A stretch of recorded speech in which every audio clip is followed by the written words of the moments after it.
భోగాపురం అంతర్జాతీయ విమానాశ్రయం. నేను ప్రెజెంట్ భోగాపురం అంతర్జాతీయ విమానాశ్రయం వద్ద అయితే ఉన్నాను. చూడొచ్చు ఎంత కనులు విందుగా కనిపిస్తుందంటే, సముద్రం నుంచి గాలిలోకి చేప ఎగిరే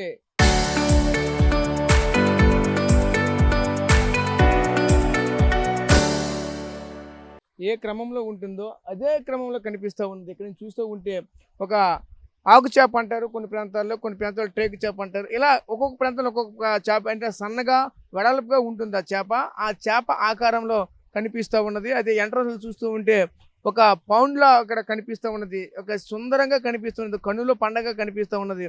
ఇంత చక్కనటువంటి వాతావరణం అయితే కల్పించారు. అదేవిధంగా ఇక్కడ ఏటి కొప్పాకి సంబంధించినటువంటి బొమ్మలకు సంబంధించిన తోలు బొమ్మలు, కర్ర బొమ్మలు ఉంటాయి. దానికి సంబంధించి ప్రత్యేకంగా ఒక చూడడానికి ఒక అద్భుతమైనటువంటి కట్టడంగా ఒకవైపు కడుతూ ఉన్నారు. అదేవిధంగా ముఖ్యంగా అయితే చూడొచ్చు ఈ యొక్క ఎయిర్పోర్ట్ తన గొప్పతనంగా చూసుకుంటే ఎన్నో గొప్ప గొప్ప విషయాలు అయితే కనిపిస్తూ ఉన్నాయి. అయితే ఈ యొక్క ఇంత సుందరమైనటువంటి ఎయిర్పోర్టు మరికొన్ని రోజుల్లో జాతికి అంకితం కాబోతున్నది. అయితే దీనికి సంబంధించినంతా కూడా ఒకవైపు జిఎంఆర్ ఎయిర్పోర్ట్ అయితే ఇప్పటికే పనులన్నీ కూడా పూర్తి చేసింది. ఒకవైపు ఎల్ఎన్టీ సంస్థ ఒకవైపు పూర్తిగా పనులన్నీ కూడా కంప్లీట్ చేసింది. దీనికి సంబంధించి ప్రారంభానికి సంబంధించి పూర్తి ఏర్పాట్లు అంటే కూడా రాష్ట్ర ప్రభుత్వం అయితే ఒక పక్క అంతా ఏర్పాట్లు చేస్తూ ఉన్నది. ప్రస్తుతం దీనికి సంబంధించి చూసుకుంటే భోగాపురం అత్యంత ప్రతిష్టాత్మక నిర్మాణమైనటువంటి అల్లూరి సీతారామరాజు అంతర్జాతీయ విమానాశ్రయానికి చెప్పడానికి అయితే ఎన్నో అంశాలు అయితే కనిపిస్తూ ఉంటాయి. ప్రధానంగా మనం చూసుకుంటే ఇక్కడ రన్వే, ఎయిర్ బస్ సంబంధించిన బోయింగ్ వంటి విమానాలు, భారీ విమానాలు సైతం ఈ ప్రాంతంలో ల్యాండింగ్కి అనుకూలంగా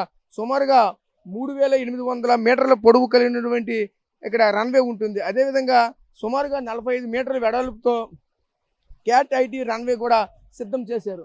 అదేవిధంగా మరోవైపు చూసుకుంటే టెర్మినల్ భవనం కనుక చూసుకుంటే ఇప్పుడు మీకు చూపిస్తున్నటువంటి భవనమే పైన టెర్మినల్ భవనం పైన కనిపిస్తూ ఉన్నది. ఒకవైపు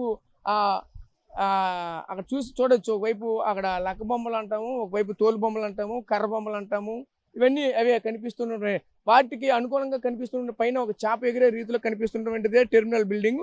అయితే ఇది పాసింజర్ టెర్మినల్ బిల్డింగ్. అయితే దీన్ని చూసుకుంటే 79,000 చదరపు మీటర్ల విస్తీర్ణంలో ఈ యొక్క టెర్మినల్ అయితే నిర్మించారు. సుమారుగా 2 అంతస్తుల్లో విశాలవంతమైనటువంటి పాసింజర్లకి అనుకూలంగా ఈ టెర్మినల్ నిర్మాణం అయితే జరిగింది. మొదటి దశలో చూసుకుంటే సుమారుగా 6 మిలియన్ల మంది అంటే సుమారుగా 60 లక్షల మంది వరకు కూడా ఈ యొక్క బిల్డింగ్ సంబంధించి అంటే రాకపోకలకు సంబంధించిన అనుకూలంగా దీన్ని అయితే నిర్మాణం అయితే చేయింది.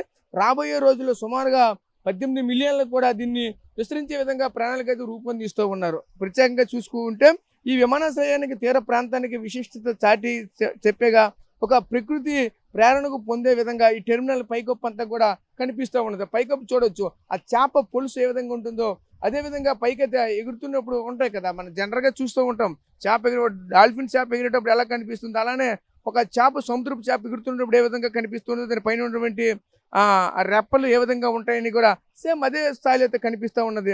అదేవిధంగా ఒకవైపు ఏటీసీకి సంబంధించి కూడా చెప్పుకోవచ్చు. ఏటీసీ టవర్ గురించి అయితే ఆల్రెడీ మీకు గత వీడియోలో అయితే నేను నీట్గా వివరించాను. అయితే దానిలో కూడా చూస్తే 75 మీటర్ల ఎత్తులో కలిగినటువంటి ఏటీసీ టవర్ 360 డిగ్రీలు కూడా చుట్టూ ఏం జరుగుతుందో పూర్తి స్థాయిలో వీక్షించేటటువంటి ఆ ప్రయత్నం అయితే మొత్తంగా జరుగుతూ ఉంటుంది. అదంతా కూడా ఎయిర్ ట్రాఫిక్ కంట్రోల్ టవర్ ఇది.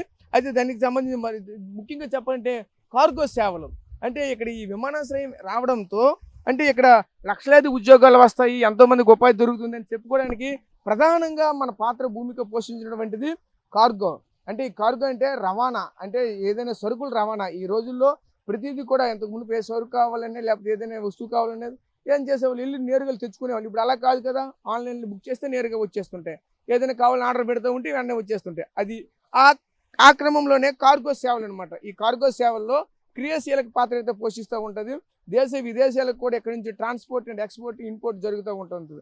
అదేవిధంగా ప్రధానంగా మనం చూడవచ్చు, దీనిలో సుమారుగా 5,000 చదరపు విస్తీర్ణంలో ఏర్పాటైన కార్గో టెర్మినల్ ద్వారా వార్షికంగా చూసుకుంటే 25,000 టన్నులు వస్తువులు కూడా ఒకే చోట నిల్వ చేయగలిగినటువంటి కెపాసిటీ కలిగినటువంటి ఒక టెర్మినల్ కూడా ఏర్పాటు చేశారు. అదే అత్యాధునిక సౌకర్యాలు కూడా ఇందులో ఏర్పాటు చేస్తూ ఉన్నారు. అదేవిధంగా మరోవైపు చూస్తుంటే సులభతరమైనటువంటి ప్రయాణం కోసము అదేవిధంగా 40 చెక్ ఇన్ కౌంటర్లు అంటే సుమారు లోపల చూస్తూ ఉంటే 40 చెక్ ఇన్ కౌంటర్లు అయితే టోటల్గా ఏర్పాటు చేశారు.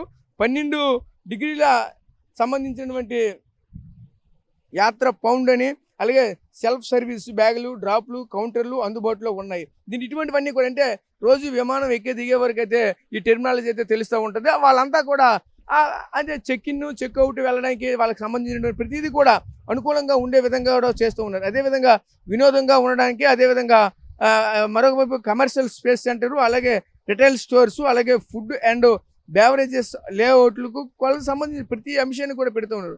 అదేవిధంగా మరోవైపు ఇక్కడ కనిపిస్తున్నటువంటి ఈ యొక్క టెర్మినల్ యొక్క గొప్పతనం ఏంటంటే సుమారుగా 275 కిలోమీటర్ల వేగంతో గాలులు వీచిన భీకరమైనటువంటి తుఫాన్లు వచ్చిన అసలు కనీసం చెక్కు చెదరకుండా ఉండేటువంటి ఈ యొక్క కట్టడం అయితే చెప్పొచ్చు. అంత గట్టిగా దీన్ని అయితే నిర్మాణం అయితే జరిగింది. గతంలో చూసాం ఉదూదు టైంలో విశాఖలో ఉన్నటువంటి విమానాశ్రయం పైకో పూర్తిగా చిందరవందరగా ఎగిరిపోయి చిరిగిపోయి ఒక దగ్గర నుంచి వేరే చోటికి పూర్తిగా జంప్ అయినటువంటి పరిస్థితులు అయితే మాత్రం ఆ 2014లో మనం అయితే చూసాము. అలాంటి తుఫాన్లు ఎంత భీకరమైనటువంటి తుఫాన్లు వచ్చినా సరే కనీసం దాన్ని టచ్ చేయకు కూడా చెప్తూ ఉన్నారు. అదేవిధంగా ఆర్థిక అభివృద్ధిలో గ్రోత్ ఇంజిన్గా ఈరోజు ఉత్తరాంధ్రకే కాదు ఈరోజు రాష్ట్రానికే ఈరోజు ఒక గేట్వేగా మారబోతుందని చెప్పడానికి భోగాపురం అంతర్జాతీయ విమానాశ్రయాన్ని అయితే ఖచ్చితంగా మనమైతే చెప్పొచ్చు. అయితే దీని పరంగా చూసుకుంటే పర్యాటకంగా కూడా ఈ ప్రాంతం అంతా కూడా ఎంతగానో అభివృద్ధి వికసిల్లుతుందని కూడా మనమైతే చెప్పొచ్చు. ముఖ్యంగా చూసుకుంటే ఒక సముద్రానికి దగ్గరలో ఉన్నటువంటి సముద్ర ఉత్పత్తులు అయితే ఇక్కడ నుంచి ఇంపోర్టు అలాగే ఎక్స్పోర్ట్ చేయడానికి కూడా ఎంతో అనువుగా ఉన్నటువంటి ప్రాంతం. అయితే ముఖ్యంగా చూసుకుంటే ఉద్యోగ ఉపాధి అవకాశాలకు సంబంధించిన మన ప్రాంత వాసులంతా కూడా ఎన్నో ఉద్యోగాలు వస్తాయి, ఎన్నో అవకాశాలు వస్తాయని చెప్పి కానీ ఇక్కడ నేను ఇన్ని చెప్పాను కానీ దీనికి సంబంధించిన కానీ ఖచ్చితంగా మీకు చెప్పాల్సిన ఆవశ్యకత అయితే వచ్చింది.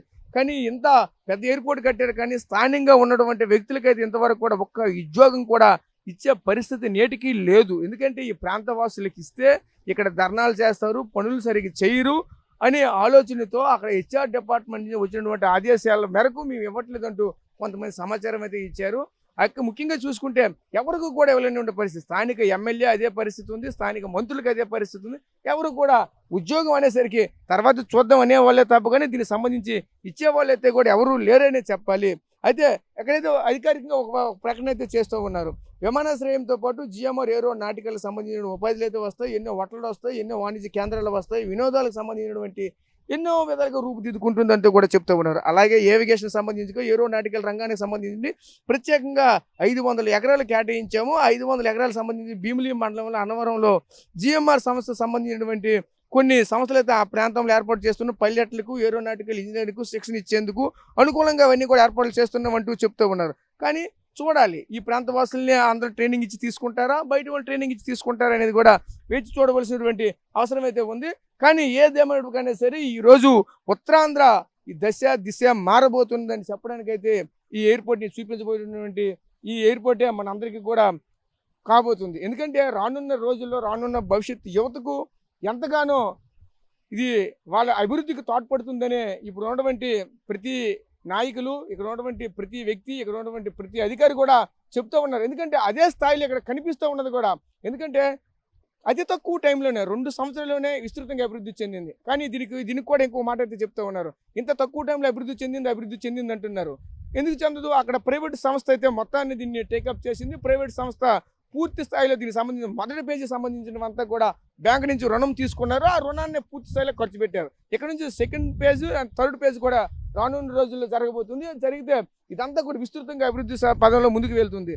కానీ అతి తక్కువ సమయంలోనే ఇంత పెద్ద ఎయిర్పోర్ట్ కట్టడం అనేది కూడా చాలా గొప్ప విషయమే. ఎందుకంటే ఈ యొక్క ఎయిర్పోర్ట్తో ఈ ప్రాంతం అంతా కూడా అభివృద్ధి చెందుతుంది, ఈ ప్రాంత వాసులంతా కూడా అభివృద్ధి చెందుతారు, ఈ ప్రాంతంలో ఉన్నటువంటి యువత అందరికీ కూడా ఎన్నో ఉపాధి అవకాశాలు లభిస్తున్నాయి. అంతే మరోవైపు చెప్తున్నారు సుమారుగా 5 లక్షల మందికి ఉపాధి లభిస్తుందంటూ కూడా చెప్తూ ఉన్నారు. ఎందుకంటే దీని ద్వారా ప్రత్యక్షంగా పరోక్షంగా చాలా మందికి చెప్తూ ఉన్నారు. మరి చూడాలి ఏం జరుగుతుంది అనేది. ప్రస్తుతం ఉన్నటువంటి ఇక్కడ పరిస్థితులు ఇవి. Camera person Naidu Rajesh RTV, Bhogapuram అంతర్జాతీయ విమానాశ్రయం నుంచి, విజయనగరం జిల్లా.